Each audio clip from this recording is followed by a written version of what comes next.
Let's talk about police reform. Worldwide protests over the death of George Floyd have sparked a national debate, federal legislation, and change in some cases on the local level. But is it enough? Retired FBI agent in charge Eric Jackson has spent his career collaborating with law enforcement on the local and state level and has spent his career rooting out corrupt politicians. Hi, Eric. Hello, Lisa. How are you?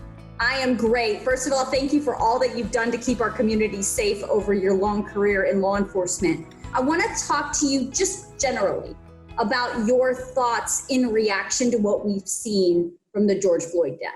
As a Black man, I was devastated that day because I saw a person's humanity taken away from them.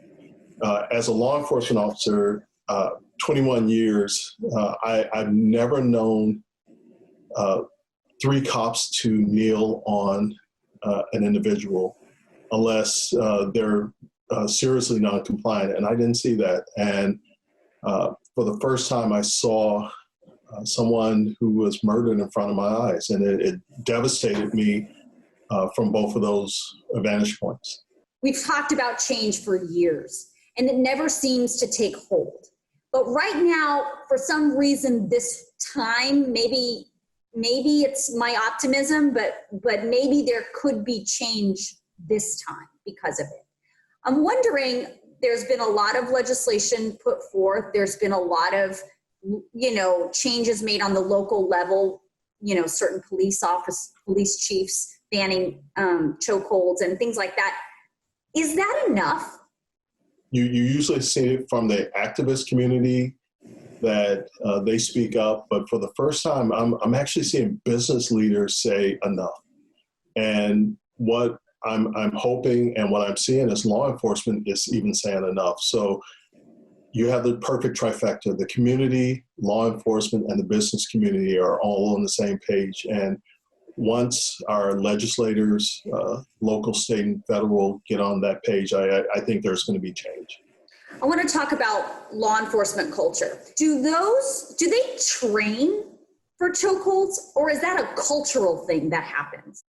Well, I think one of the things that America's probably not aware of is in the vast amount of budget cuts that have happened probably over the last 8 to 9 years, the first thing that's always taken away is training.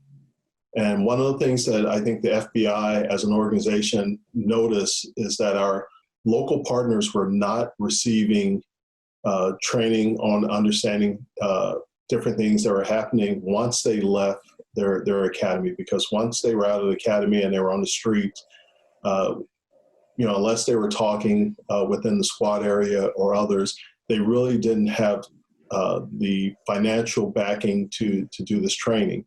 So the FBI, from our standpoint, we always provided free training. No one ever paid for it. But I think that more money needs to be dedicated toward training of not only the rookies that come into the department, but also those senior members, because they may have gone through training to prepare them for this 10, 15, 20 years ago and haven't had recent training. So I think if there's a push for dollars, I think it has to go to training. But the actual push right now is to defund police. Is that a good idea? Absolutely not. And I know that that's a term that's being floated around. From the things that I've read and people I've talked to, they're talking about reform the police, but the defund police has become a catchy term. I couldn't imagine not having a police department. If you don't have a police department, then what are you going to have? Vigilantes who are absolutely not going to protect the rights of citizens. So the police department is a vital entity that we need. And the majority of the police officers that I have worked with over my 21 years, they are incredible people who love what they do. They love the citizens. And I don't want them to be condemned with these individuals who are abusing and misusing their positions of power. So then how do you fix it, though? I mean, because obviously there's a problem. there's this movement to maybe not defund fully the police, but take away some of those dollars and reallocate them into the community. But you're advocating for more money into the police to training them. Well, am I getting that right? I think what I'm asking for is, as you look at a police budget, there are certain things that are within the police budgets that can be reallocated toward that training. And I think it takes a commitment. I think it takes a commitment to get this done the proper way.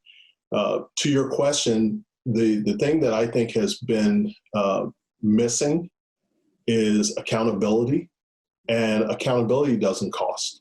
Some people say there's a fundamental racist thread through policing, and other people say there are good cops in there. There's just a few bad apples. In your experience, what is it? I think the police, from local, state, and federal levels, are a microcosm of society. The same issues that we have in society, the police and federal agents, we're not immune to it. We have the same issues with dealing with people with implicit bias, people who are struggling within their sworn profession. The difference that I see that needs to be addressed is when you give someone a gun and you give someone authority to take away someone's rights, you have to have the right person in that position. And I think that's something that all chiefs of police, all federal agents, state need to look at. Do we have the right people in those positions? And have a big accountability that you're going to hire the right people. And the people who are already part of your agencies, 17 complaints should have triggered some accountability. And you're of course talking about Derek Chauvin right. and his long history right. of problems. Whether it's Derek Chauvin or any, I think a standard has to be set and it has to be adhered to, because it's hard for me to imagine that someone with that many complaints would be trusted to be a training officer. Because what is he going to train people on? The things that he knows, and from the complaints, it shows that he has problems. So I tell you, accountability doesn't cost any money. It's a mindset that has to be there, and all from the top of the organization, from the chief of police, from the sheriff to the head of the state patrol, and even in the federal law enforcement. Accountability has to be at the top, and it has to work its way down. And that's what needs to happen. You know as well as I do, a lot of times chiefs come up against union rules for law enforcement, and it's very difficult once you've hired somebody to be a police officer and given them the training and given them that badge. It's very difficult to take it away. Does something need to shift in that system too? Absolutely. A chief of police should not be held back from doing what's right because policies are not clear or policies are taking away their authority. If a individual has 17 complaints, a chief should be able to address that. And if there's a pattern of behavior that is not conducive with that department, that chief should have the right to take the action, as long as they're, the same rules and laws that we're asked to enforce. They should be able to enforce that within their shop also. If you, as the public official, have taken away resources from police officers, the ability to use a chokehold perhaps, or taken away options that police officers and sheriff deputies have in that moment, in that critical moment. People on the other side of the argument say, you're putting now the officer's life at risk. What do you say to that? I think that there are techniques that are taught to law enforcement, when in the FBI, we're trained to subdue an individual who's putting up a violent response during the arrest. Choking that individual is not one of the things that we've ever been trained on.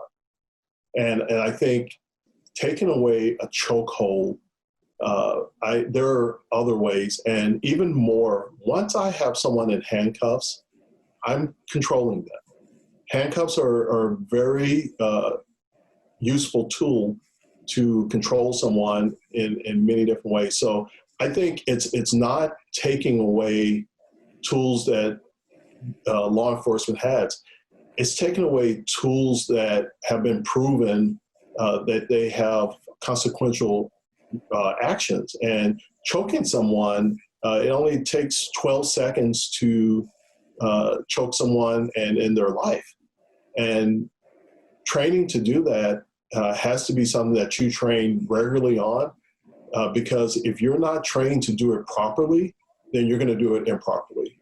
And that goes with why we train with firearms, because that day that we need to deploy our firearms, you don't want us to have not trained on it for months, years, or entire generation of our career. You want someone who is proficient, and where they shoot, it's going to be a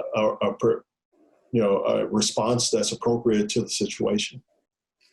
Lastly, I want you to talk a little bit about your experience in law enforcement and in your personal life with law enforcement, perhaps, when you get pulled over. Do you ever feel that uncomfortable feeling?